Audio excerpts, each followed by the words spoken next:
Cette histoire n'est pas pour les âmes sensibles. 2 enfants ont disparu et le temps presse.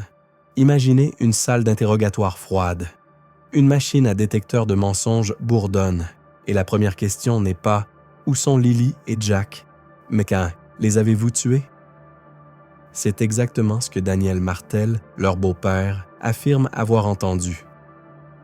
Quelques heures plus tard, le Canada se réveillait avec une nouvelle terrifiante. Le corps d'un garçon de 6 ans avait été retrouvé. Bien que non lié à l'affaire Sullivan, la peur s'était déjà installée. Les autorités l'ont confirmé. Il ne s'agissait plus d'une simple fugue. Une enquête criminelle était en cours. Ce qui a suivi était un chaos total. Une mère en fuite avec son nouveau-né, violant une ordonnance des services sociaux. Un père biologique, au passé sombre, brusquement sous le feu des projecteurs, et un proche affirmant savoir exactement où les enfants avaient été emmenés, et que Jack pourrait encore être vivant. À partir de ce moment, ce n'était plus un simple avis de disparition. C'était une course contre la montre pour retrouver un petit garçon de 4 ans qui, peut-être, pouvait encore être sauvé. Voici l'histoire bouleversante de Lily et Jack Sullivan, ces 2 frères et sœurs portés disparus en Nouvelle-Écosse et le mystère qui déchire une famille et un pays tout entier. Lily Sullivan, 6 ans, était une rêveuse. Elle avait de doux cheveux bruns, un petit écart entre les dents de devant qui rendait son sourire inoubliable et un rire capable de faire fondre n'importe quelle tension. Elle adorait les histoires de princesses, les bricolages désordonnés et se cachait dans ses cabanes de couverture avec son petit frère. Pour sa grand-mère, Lily était notre petite princesse, la première petite fille de la famille, pétillante et au cœur tendre. Jack Sullivan, 4 ans à peine, était le sérieux de la fratrie. Il ne souriait pas facilement. Vous pouviez le chatouiller, il vous fixait simplement comme s'il analysait chacun de vos gestes. Son regard profond et réfléchi poussait souvent les gens à dire qu'il avait une vieille âme. Jack était fasciné par les dinosaures et les insectes. Il pouvait passer des heures à observer des cailloux dans le jardin, totalement absorbé dans son petit monde. Les 2 enfants étaient inséparables. On les a vus pour la dernière fois ensemble, main dans la main, traversant un centre commercial à New Glasgow, la veille de leur disparition. Ce serait la dernière fois que quelqu'un les verrait tous les 2 vivants. Lily était la protectrice. Jack, l'ombre silencieuse qui la suivait partout. C'est si facile de les réduire à de simples noms dans un titre d'actualité. Mais ils étaient bien réels. Ils avaient des goûters préférés, des chansons du soir, des anniversaires.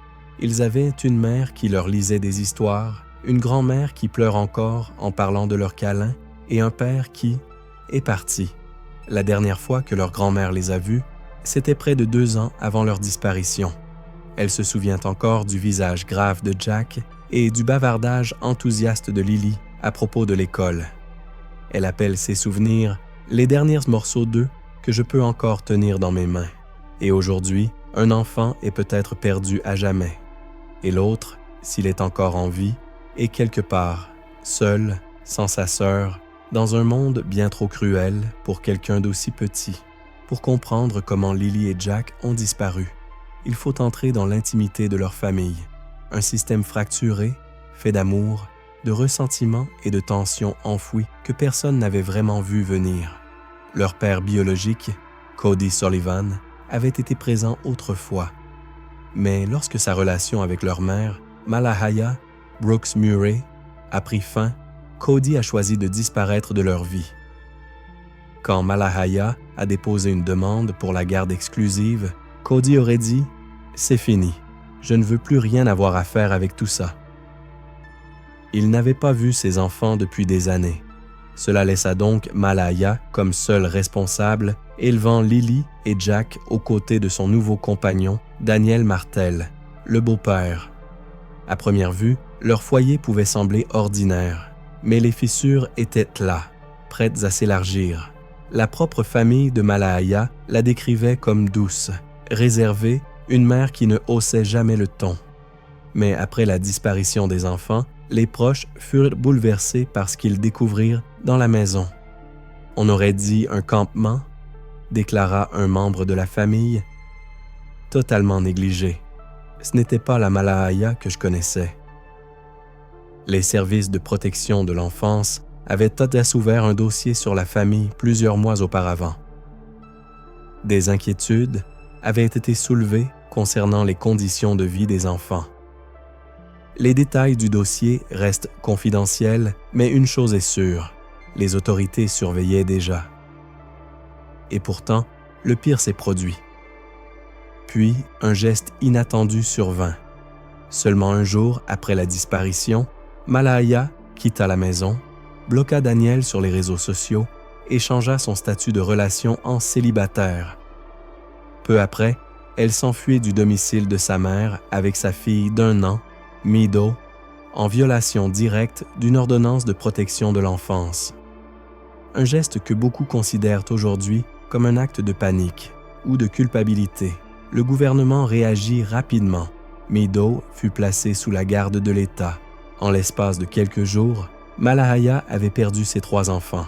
Et tandis que les soupçons publics se portaient d'abord sur le beau-père, Daniel remit volontairement son téléphone, ses données, ses relevés GPS.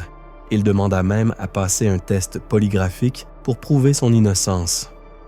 Lorsqu'on lui demanda ce qu'il avait ressenti pendant ce test, il répondit « Imaginez-vous assis dans une pièce, relié à des câbles, et la première question qu'on vous pose, c'est « Avez-vous tué Lily et Jack ?» Tout dans cette dynamique familiale, abandon, instabilité, suspicion, contribuait à une impression grandissante. Il ne s'agissait pas d'une simple disparition, c'était le délitement d'un monde bien plus sombre. Le 1er mai 2025, les caméras de surveillance de New Glasgow ont capté ce qui allait devenir les dernières images connues de Lily et Jack Sullivan. On les voit aux côtés de leur mère, Malaaya, et de son compagnon, Daniel, marchant sur le parking du centre commercial Highland Square. Cet après-midi-là, tout semblait encore normal.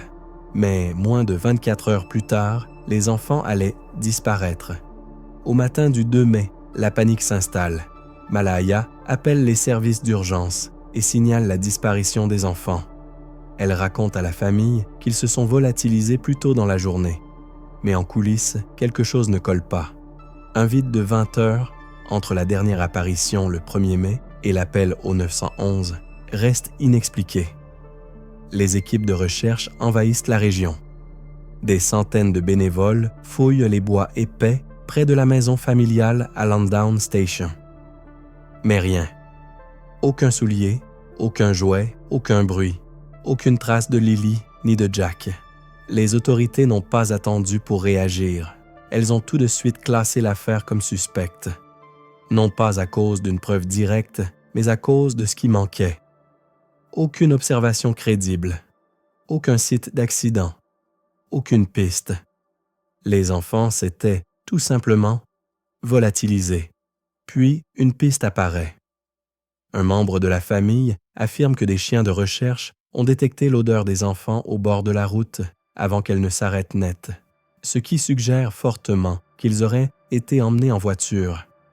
Peu après, des rapports non confirmés indiquent que Lily et Jack auraient été aperçus de l'autre côté de la frontière américaine, à Plattsburgh, dans l'État de New York.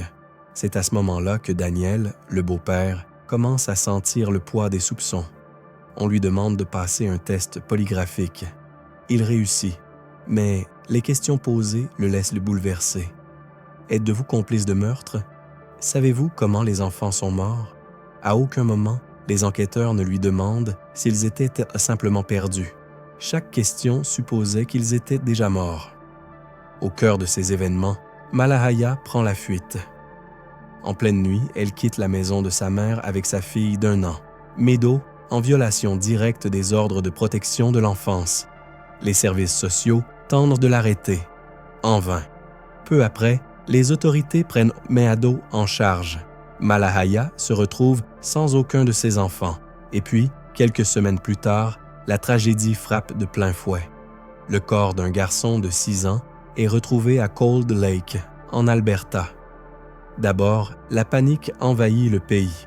On craint qu'il s'agisse de Jack ou Lily, mais il s'agit en réalité d'un autre enfant, Ibukun Adeniyi, sans lien avec l'affaire Sullivan. Et pourtant, pour la famille de Lily et Jack, et pour le Canada tout entier, ce n'est pas simplement une alerte. C'est un rappel funeste de ce qui pourrait encore arriver. L'enquête prend un tournant. Il ne s'agit plus de retrouver des enfants perdus. C'est désormais une tentative désespérée de découvrir ce qui leur a été fait et par qui. Dès le début, l'enquête sur la disparition de Lily et Jack Sullivan s'est déroulée comme un mystère sans centre. Pas de scène de crime, pas d'aveu, aucune preuve confirmée d'un enlèvement. Pourtant, chaque geste des forces de l'ordre révélait une réalité glaçante. Ce n'était plus une affaire de disparition. C'était désormais une recherche de preuves d'un crime. La Gendarmerie royale du Canada a lancé l'une des enquêtes les plus vastes de l'histoire de la Nouvelle-Écosse. 11 divisions de la GRC ainsi que le Centre canadien de protection de l'enfance ont été mobilisés. Plus de 500 signalements ont été transmis par le public. Les autorités ont mené plus de 54 entretiens officiels et visionné des centaines d'heures d'images de surveillance dans un rayon de 8 km autour du domicile des Sullivan. Et malgré tout cela, la question essentielle restait sans réponse. Où sont passés les enfants? Le beau-père, Daniel Martel, est devenu une figure centrale dans l'enquête, mais pas seulement comme suspect. Il a remis son téléphone, ses données GPS, ses relevés bancaires. Il a accepté de passer des tests de dépistage de drogue pour faire taire les rumeurs en ligne. Et surtout, il a proposé de lui-même de passer un test polygraphique. Selon lui, il l'a réussi. Mais les questions posées pendant ce test ont révélé les soupçons profonds des enquêteurs. Avez-vous tué Lily et Jack? Êtes-vous complice de leur meurtre? Pas une seule question sur un enlèvement. Aucune sur une disparition accidentelle. Chaque question supposait déjà le pire. Après le test, Daniel a senti que la suspicion s'atténuait. Les enquêteurs le contactaient moins. Il a commencé à croire qu'il n'était plus au centre de l'attention. Mais les soupçons, eux, continuèrent de circuler en ligne. Pendant ce temps, la mère des enfants, Malahaya, restait au cœur des critiques du public. Sa fuite soudaine avec le bébé Maido a éveillé de vives inquiétudes. Les services de protection de l'enfance surveillaient déjà la famille. Après sa fuite, ils ont retiré Maido de sa garde, laissant Malahaya sans aucun de ses enfants. Puis est survenue une révélation stupéfiante. Darren Gettis, un cousin de Malahaya, ouvrier en excavation depuis plus de 30 ans, est sorti de l'ombre avec une affirmation choquante. Selon lui, il savait exactement ce qui s'était passé. Il a déclaré que Malahaya avait reçu de l'aide, des amis, qui avaient contribué à transférer les enfants en secret dans un véhicule. Darren disait être sûr à 3000% que Jack était encore en vie et qu'il s'était laissé entendre volontairement dans l'espoir de provoquer une réaction. Ces paroles ont provoqué une onde de choc dans l'affaire. Peu après qu'il ait évoqué un nom, Malahaya aurait paniqué et pris la fuite, renforçant ainsi les soupçons selon lesquels elle en savait plus qu'elle ne le disait. Et pourtant, à ce jour, personne n'a été inculpé. Personne n'a été arrêté. L'affaire reste officiellement ouverte, classée sous la loi sur les personnes disparues. Il n'y a toujours pas eu de procès ni d'identification publique d'un suspect. Le système judiciaire reste figé, paralysé par l'absence de preuves, hanté par le silence et poussé par un seul objectif, aussi urgent qu'obsédant, retrouver Jack avant qu'il ne soit trop tard. Lorsque la nouvelle de la disparition de Lily et Jack Sullivan a éclaté, ce n'est pas seulement une ville qui a été bouleversée, c'est tout un pays qui a vacillé. En Nouvelle-Écosse, la réaction a été immédiate. Des centaines de bénévoles ont afflué dans les bois pour chercher les enfants. Des commerces locaux ont offert de la nourriture, du matériel et des bras.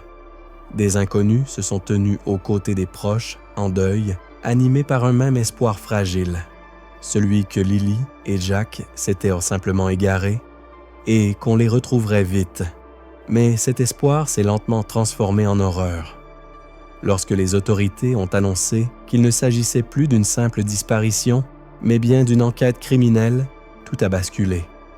Le 19 juin, la province de la Nouvelle-Écosse a proposé une récompense sans précédent de 150 000 $, non pas pour retrouver des enfants perdus, mais pour toute information menant à la résolution d'un crime grave. La procureure générale, Becky Drewan, s'est exprimée devant la presse, la voix tremblante. La disparition de Jack et Lily touche toute la province et bien au-delà. Elle a confirmé que leur dossier avait été intégré à une liste de 122 enquêtes criminelles majeures en cours, dont la majorité concerne des homicides ou des disparitions à haut risque. Les réseaux sociaux se sont enflammés. Les hashtags « Justice pour »,« Lily Jack » et « Adenjesh Ramne Jack Shea » lui sont devenus viraux dans tout le Canada. Des internautes ont publié des dessins d'enfants, des photos de dinosaures et d'insectes en hommage à la passion de Jack pour les fossiles et les petites bêtes. Mais très vite, la frustration est montée. Beaucoup se sont demandé pourquoi aucune alerte Amber n'avait été déclenchée. Les autorités ont expliqué que, selon la politique canadienne, une alerte Amber nécessite un suspect identifié ou un véhicule connu. Mais pour le public, cela sonnait comme un échec. Une nouvelle démonstration que le système réagit trop lentement. Et puis, les rumeurs ont explosé. Les spéculations en ligne se sont multipliées. La mère était-elle coupable? Le beau-père mentait-il? Était-ce un étranger qui avait pris les enfants? Certaines théories sont devenues cruelles. Daniel, déjà au bord de l'effondrement, a imploré le public d'arrêter la haine. « Il y a tellement de drames », a-t-il dit d'une voix brisée, et les gens oublient que c'est nous qui vivons cette absence. Mais à travers le vacarme, une vérité restait. Lily et Jack n'avaient toujours pas été retrouvés. Et Jack, 4 ans, pouvait encore être en vie. Dans les semaines qui ont suivi l'annonce de la récompense, des citoyens de tout le pays ont allumé des bougies sur leurs porches. Des parents ont serré leurs enfants un peu plus fort. Et une grand-mère, Belinda Gray, a brisé son silence après des semaines de douleur. « Mon cœur me dit qu'ils sont partis », a-t-elle sangloté. Mais s'il y a ne serait-ce qu'une infime chance que Jack soit encore là dehors, quelqu'un doit parler. Et elle n'était pas seule. À travers le Canada, des voix se sont élevées, des partages, des prières, des recherches et surtout, une attente. Si vous voyez un enfant seul, au bord d'une route, effrayé, silencieux, perdu, que feriez-vous? Cette histoire ne parle pas seulement de Lily et Jack Sullivan. Elle parle de tous les enfants qui disparaissent sans bruit, sans une ligne dans les journaux, sans justice, sans voix. Lily ne rentrera jamais à la maison. Que son corps soit retrouvé ou non, le silence autour d'elle est devenu trop long, trop profond. Mais Jack... Peut-être que Jack a encore une chance. Peut-être qu'il attend, se demandant pourquoi personne n'est venu. Peut-être qu'il tend encore l'oreille, espérant entendre quelqu'un prononcer son prénom. Il y a des gens, quelque part, qui savent. Certains ont murmuré. D'autres se taisent encore. Mais les secrets ne durent pas éternellement. Et dans des affaires comme celle-ci, le silence est une forme de violence. Cette affaire ne réclame pas seulement de la tristesse. Elle exige une réponse. Si vous savez quelque chose, même un détail, parlez. Si cette histoire vous a touché, partagez-la. Pas pour les vues, pour Jack. Le monde a abandonné Lily. Il pourrait encore abandonner Jack, à moins que nous n'en fassions un serment. Se souvenir de leur nom. Parler pour eux quand plus personne ne le fait. Jack aime les dinosaures. Il aime les insectes. Il suit sa grande sœur partout. Et ce soir, s'il est encore en vie, il mérite plus que nos pensées. Il mérite qu'on le sauve. Ici, c'est écho d'innocence. Ne faites pas défiler cette histoire comme une autre. Ne les oubliez pas. Si vous avez des informations, contactez votre poste de gendarmerie le plus proche. Si vous avez de la compassion, Gardez le prénom de Jack vivant, jusqu'à ce qu'il rentre, ou jusqu'à ce que l'on comprenne pourquoi il ne l'a jamais fait.